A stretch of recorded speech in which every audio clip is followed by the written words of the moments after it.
Hello artists! For this week's art lesson, we're going to be creating some spring rabbits inspired by the story Rabbityness by author Joe Emson. We'll read the story together in this video, and then we'll use all of the illustrations of the rabbits and the beautiful bright colors in the pictures as inspiration for our own spring rabbit picture. I'll show you how you can make a rabbit using some simple lines and shapes. We'll go over different colors you can use for your rabbit, and then we'll talk about how we can create a beautiful spring garden in the background using just some crayons and markers. And if you'd like, you can take those markers, just any kind of regular old washable Crayola or any kind of markers you have, and you can add some water and turn them into watercolor paint. I'll show you that technique in this video if you'd like to do that for your flowers in the background. For this lesson, you will need a white piece of paper, a pencil for drawing, an eraser in case you make a mistake, either a black crayon or marker so you can outline your rabbit, which is definitely a good idea. And for coloring, all you need are crayons and markers. So let's grab all our materials and get ready to make some spring rabbits. Let's begin by listening to the story, Rabbityness by author Joe Emson.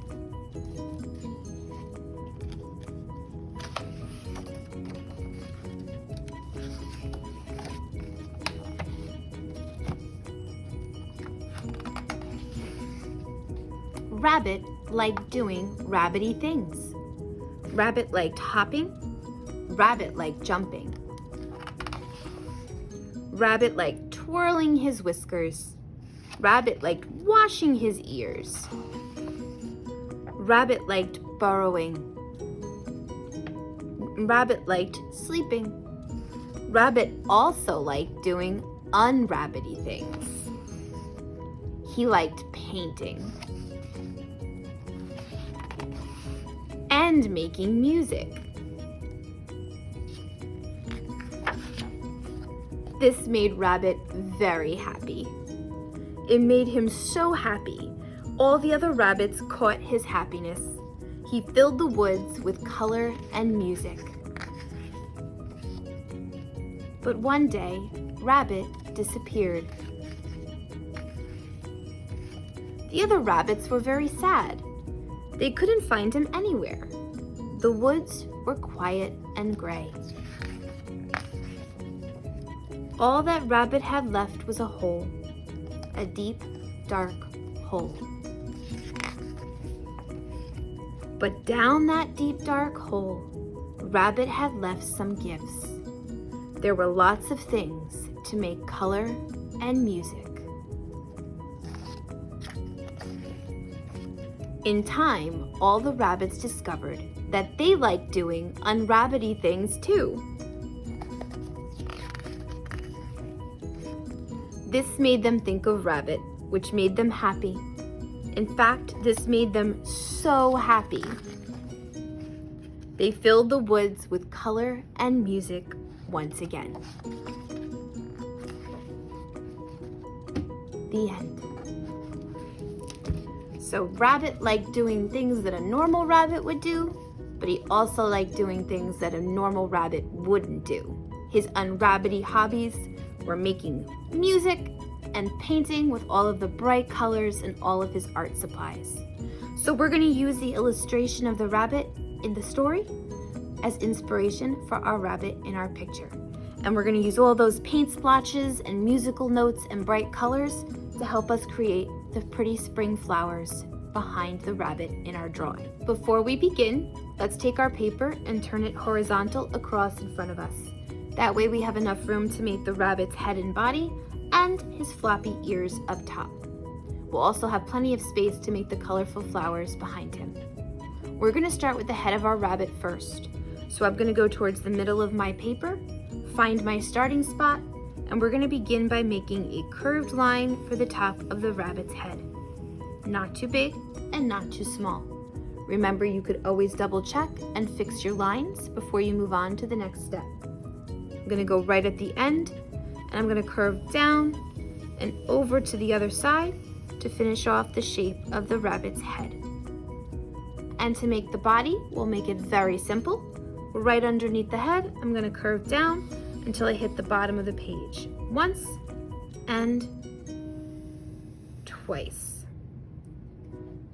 I'm gonna go back up top and we're gonna make the ears for the rabbit. Now I could make the ears go straight up if I wanted, or I can kind of make them flop over a little bit to the side. A lot of times rabbits, even especially the rabbits in our story that we just read, their ears flop a little bit. They don't stand up perfectly straight. So I'm gonna go right on top of the head.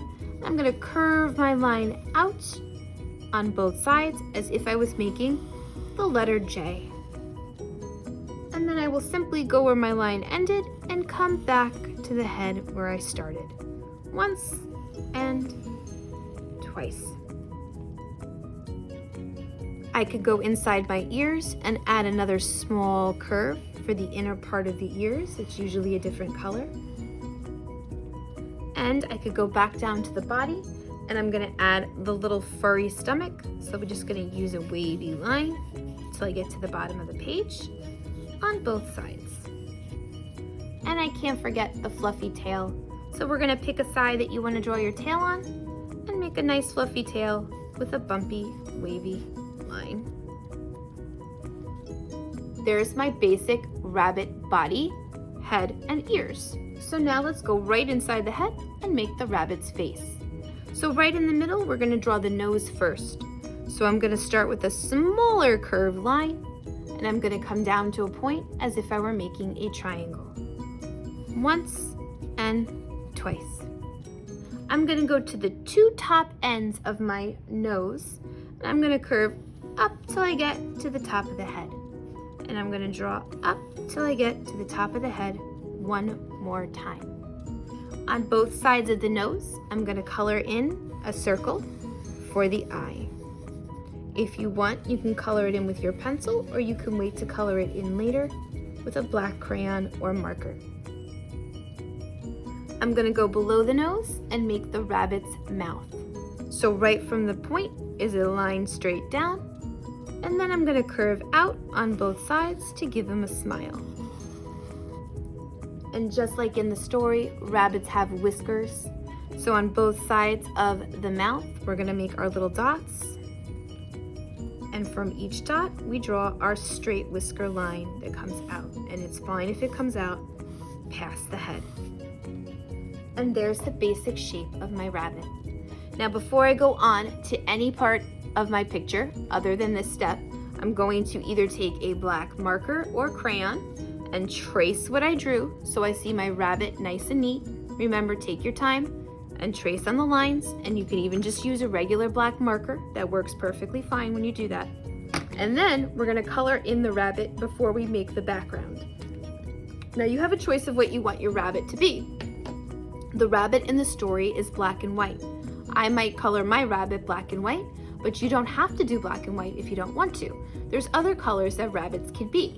Maybe you want your rabbit to be a white rabbit. So if you wanted a white rabbit, you would use some pink for the inside of the ears and the nose, and for maybe the stomach and a little by the whiskers, but the rest of your rabbit would stay white. Maybe you want your rabbit to be gray. So you could use a gray crayon and color your rabbit gray, and then maybe make the nose a pink color. Or you could even make your rabbit brown. There's brown rabbits.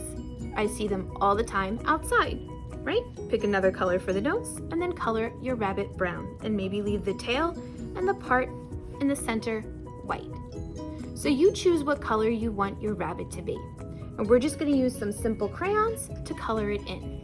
We'll use the markers when we get to the background, but if you have your crayons handy, just pick what color you want your rabbit to be and go ahead and outline and color your rabbit in. And here's my rabbit all colored in, black and white. Remember, you didn't have to make a black and white rabbit. You could have chosen one of the other color choices. It was up to you. Crayons are all you need to color your rabbit in. Now we're gonna move on to the grass and the flowers for the spring background. I'm gonna be using some markers and crayons for different parts, and I definitely wanna use markers for the flowers because I'm gonna put water on top to turn them into watercolor paint. If you don't want to do that, that's okay. You can just use the markers and crayons to draw normally and then not do the water step. First things first is I'm gonna find a green marker Whether it's dark green or light green is up to you. If you want, you can even have both. If you don't have markers, you could find the same dark green and light green in crayons, and we're gonna make the grass across the bottom.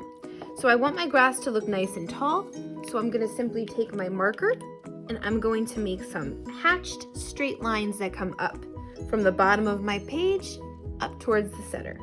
So I'm just gonna make lines that come up, and I'm gonna stop when I hit my rabbit and pick up on the other side. Go around the tail so I can see it. And some lines can be shorter, some can be longer. Remember, grass grows all different lengths. And I could go back and I could even fill it in a little bit more if it looks a little empty. I could even take my second green color, maybe that's a little bit lighter, and I can add some lighter green mixed in with the darker green. You could also do this with crayons if you have crayons instead of markers.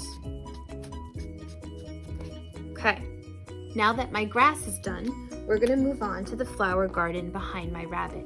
I'm gonna save my green marker because I'm gonna use it for the flower stems in a few minutes. But first I wanna start with the circle centers for my flowers. And because I'm gonna turn my markers into paint, I want the centers to be made from crayon, because crayons, they won't get ruined when water goes on top. Crayons are made out of wax, which is water resistant, meaning the water from my paintbrush will go right over the crayons and it won't ruin it. So I'm gonna find some orange, and I think I'm gonna use some pink and maybe some red for the centers of my flowers. And I'm gonna pick some empty spots all around my rabbit in the background, and I'm gonna draw circles for the center and simply color them in with my crayon. And I'm gonna spread them out so that they aren't close to each other. You could make as many flowers as you like. Just make sure that you leave some room in between, because you still have to put stems and you still have to put the colorful petals. So you don't want them to be too close together. You could even maybe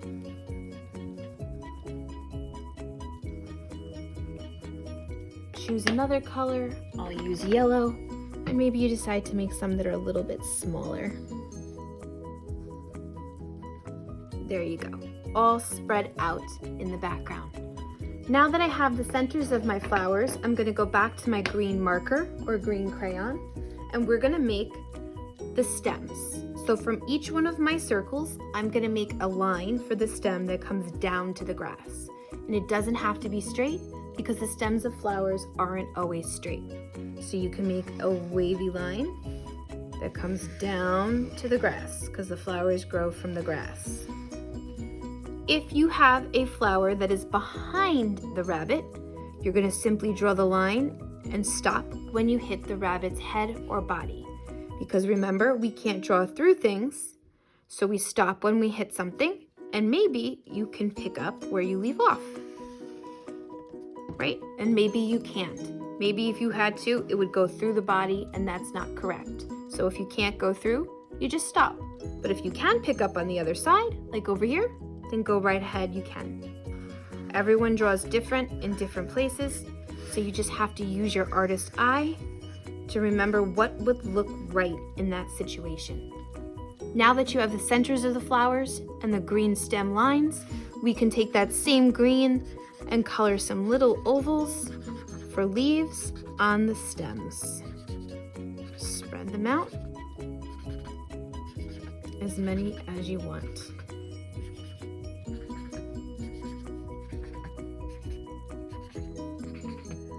Okay, now that my stems are done and my leaves are done, I'm gonna use my markers to make the colorful petals.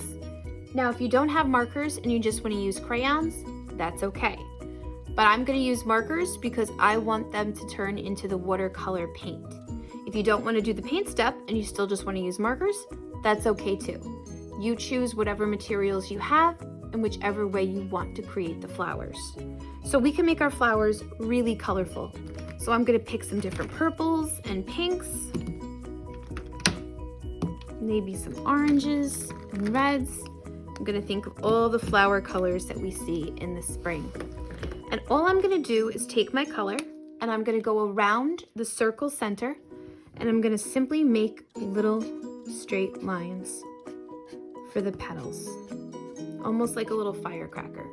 That's it. And I'm going to do that a few times with each color, because that's my little trick for filling in my garden. I use each color more than once. Make these purple.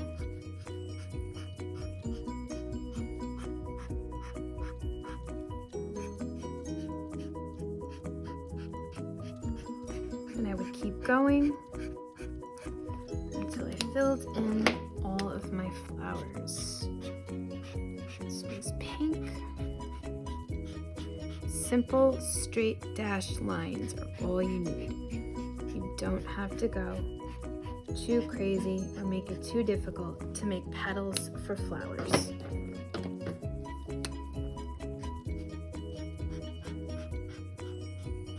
Remember, just don't draw through anything. Stop if you hit something, like the rabbit. Okay, and my last one will be red.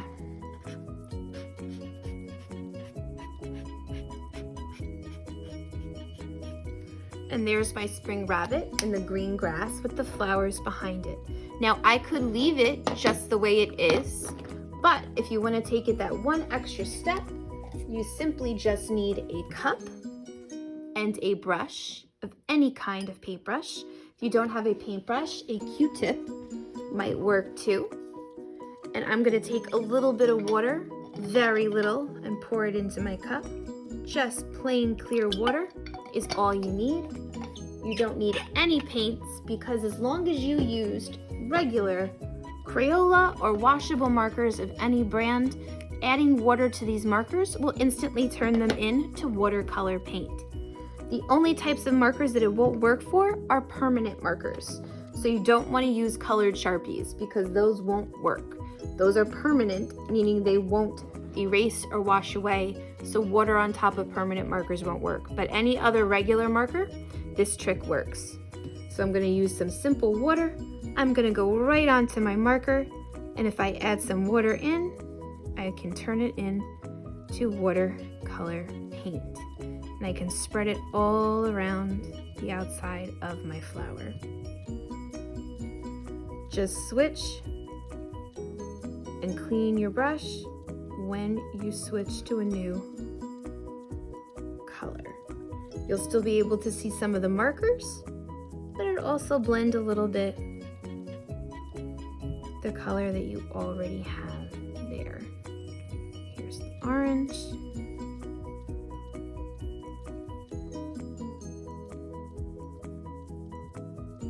And the red.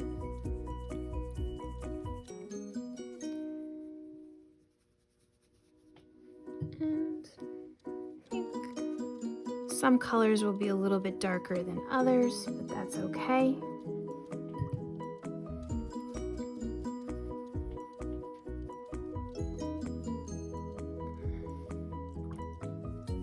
Purple. And because we use the crayons for the center of the flowers, they won't get ruined. They'll be perfectly fine. We'll still be able to see them.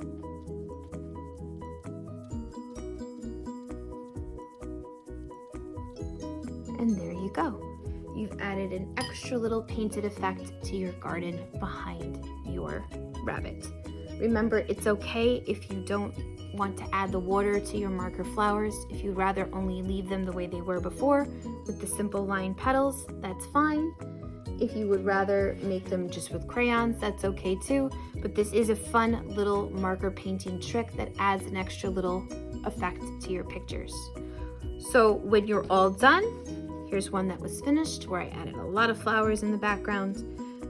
It'll dry.